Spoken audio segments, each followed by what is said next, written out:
Hello students, today we are going to study class 10's poem Animals. It is a famous poem by famous American poet Walt Whitman. Here in this video we'll do the line by line explanation of the poem. We'll also discuss the tough word meanings and we will also discuss the figures of speech that have been used in the poem. But before starting the poem, first of all we'll know about the poet. Poet Walt Whitman is a major figure in early American poetry. He belongs to America. He has written many revolutionary kind of poetry. The poet broke from the tradition of rhymed and metrical poetry. Here the poet doesn't believe in writing those poems that have the rhymes, that have the fixed meter, fixed length of the lines. He was famous for writing a revolutionary new kind of poetry which was in free verse. Students, do you know what free verse is? Free verse is a poem that does not have any rhyme scheme and also the length of the lines that is not same in each and every line. Such kind of poetry is called free verse. The poem Animals is from his work Song of Myself in Leaves of Grass. So students, this poem is an extract from the collection of poetry Leaves of Grass. And about the poem, students, Walt Whitman has shown the comparison between human beings and animals in the poem. Here in this poem, the poet has made a comparison. He has drawn a comparison about the qualities of human beings as well as the animals. He has pointed out the evils present inside the human brain which he thinks animals don't have. And we all know that the animals believe in simplicity. They do not make any kind of show off. They show what they really are. That is why he thinks that animals are much better than human beings. So this is the essence of the poem, and now we'll do the line to line study of the poem. I think I could turn and live with animals. They are so placid and self-content. I stand and look at them long and long. Here the first person narrator. He may be the poet, he may be a narrator. He says that I think I could turn and live with animals. That person, we can call him the poet himself. The poet thinks that yes, he can live with animals. He could turn and live with animals. He could turn his life from the human beings and turn towards the animals. They are so placid and self-contained. The poet wants to live with them. And why the poet wants to live with them? Why not with the human beings? Because they are so placid and self-contained. Placid means calm, peaceful. And self-contained means self-control. The people who have the self-control, who do not impose their feelings on others, they are self-contained. So the poet thinks here that the animals, they are very calm, very peaceful and very composed, very controlled. I stand and look at them long and long. The poet says that he is so much fascinated towards the animals, towards these good values of the animals, that he often looks at them long and long. For a very long time he often looks at them, he often observes them. So the poet starts the poem by showing a desire that since the animals are living a very peaceful and a controlled life, so he wants to live with them. He is so much fascinated towards them that he generally observes them, he generally looks at them for a long time. So now if we talk about the figures of speech used here, the first figure of speech that we can see is assonance. Assonance, students, you know very well that the repetition of vowel sound in the middle of the word. Live with animals. I sound mean E sound that is being repeated again and again in the three continuous words. That is the use of assonance. Then repetition. Repetition is the repetition of words only, long and long. To emphasize, to give stress for the length of time, he has used the word long twice.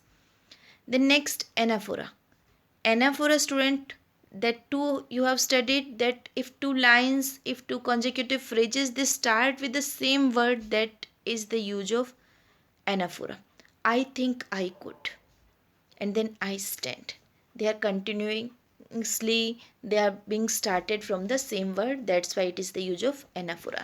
So here we can see three literary devices: assonance, repetition and anaphora.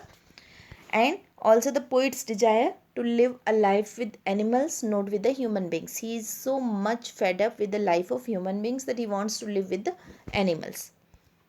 Further, the poet says they do not sweat and whine about their condition. They do not lie awake in the dark and weep for their sins. They do not make me sick discussing their duty to God. Not one is dissatisfied, not one is demented with the mania of owning things. Here, the poet is making a comparison between the human beings and the animals. He says that they do not sweat. Sweat actually is perspiration. But here sweat is not that perspiration. Here it is the habit of complaining and whining, also crying or weeping for something.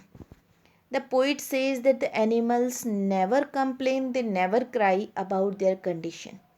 The animals live in the condition, whatever the condition is there, they live in that condition. They never cry that they do not want to live in that condition. They do not lie awake in the dark and weep for their sins. And at night they sleep peacefully. They do not lie awake.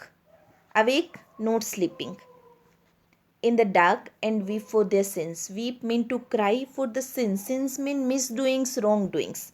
It is the habit of human beings that he always complains about his condition, and at night, when he has done something wrong in the day, at night he often is not able to sleep. He just lie down on the bed and he weeps, he cries for his sins, for his misdoings. He asks for the forgivingness of God. But the animals do not do this. They do not make me sick discussing their duty to God. Again, the poet makes a comparison that the human beings, indirectly he is saying that the human beings, they always make other people sick, tired, or fed up by discussing their duties to gods. Human beings always believe in show off. They always believe in they always even show off of their religious values. But the animals do not do that. They show themselves as they really are. Not one is dissatisfied. The poet says that not even a single animal is dissatisfied. Not one is demented. Demented means mad or insane with the mania of owning things. Not even a single animal is demented or mad with the mania. Mania means having a fanatic desire, strong desire of owning things. Actually, what the human beings do, we can understand these lines with the things like human beings always tries to grab more and more things. They wants to own. Own mean to have right of, have legal right of things. There is a rush among human beings that I should get more and more. But the animals, they do not do that. They are satisfied with their life. Not one of them is dissatisfied. Mean all are satisfied. So here poet indirectly is saying that the human beings always complain and cry about their condition. They do all kind of misdeeds, and at night they cry for their misdeeds. They always discuss about their duties towards God, but they do not perform their religious duties, but they do not perform their moral duties. They only discuss. They are always dissatisfied. They are always demented or mad, we can say, in a mad rush to own more and more thing. But the animals do not do this. They never cry, they never complain, they never lie awake repenting for their sins. They never discuss their religious duties. They are not dissatisfied. There is no rush among animals for owning more and more things, for becoming more and more rich. So here the tough words we have seen: sweat, that is perspiration, but here it is complain, whining mean to cry. Sins are the wrongdoings or the misdeeds, the general conduct that is not good or moral.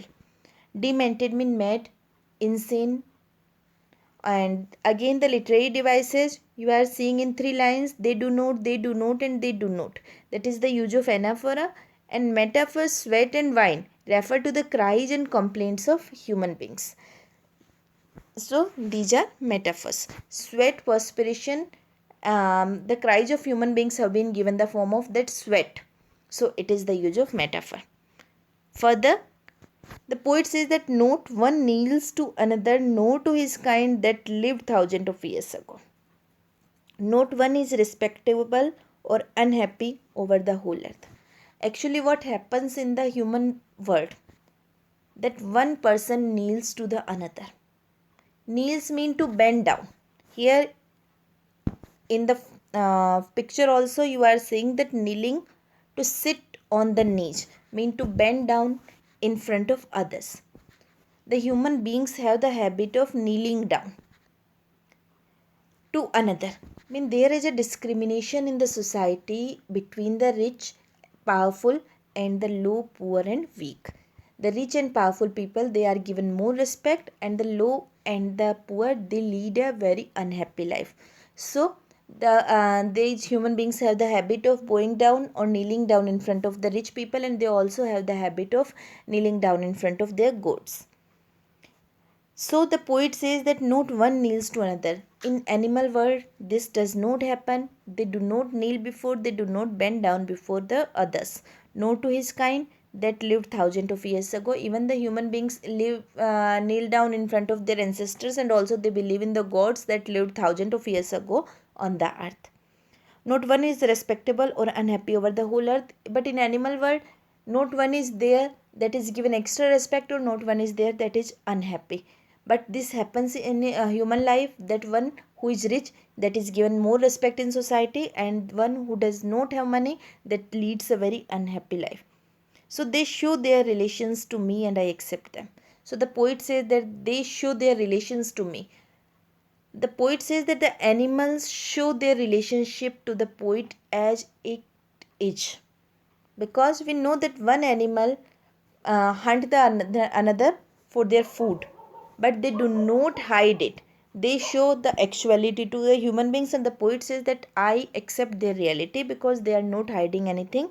They bring me tokens of myself. They evince them plainly in their possession. Tokens here the qualities.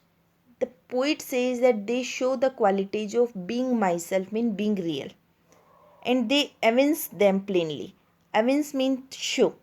The animals show them plainly in their possession. They believe in simplicity, they live in simplicity, they show the possessions that they actually have. They do not want to make show off of the things. They do not want to make get anything more and more. So here, kneels mean to bow down, to bend down, to sit on knees, mean to pray for mercy, pray for kindness.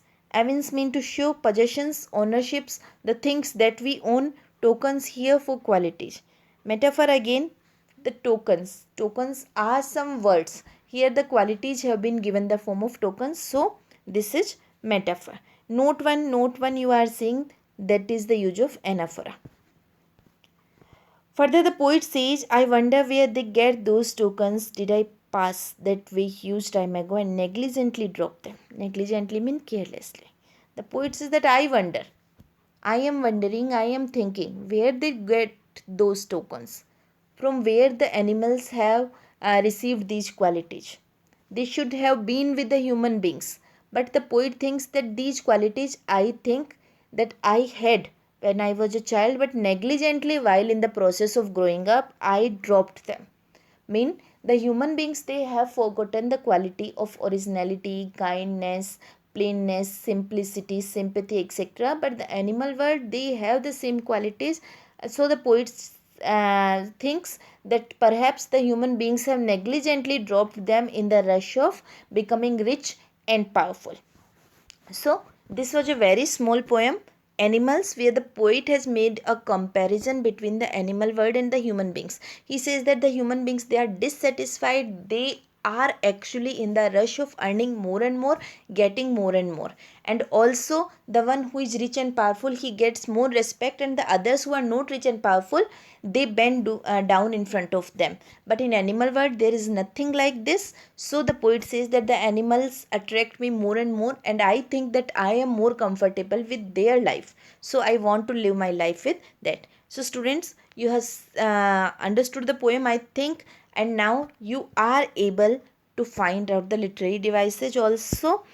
For once we have discussed, now I ask you to go through the poem once again, and suppose we have left with any literary device, basic literary device like simile, metaphor, alliteration, etc., you should try to find that by yourself. So next we'll come with the next video and by then keep learning, enjoy the learning, all the best.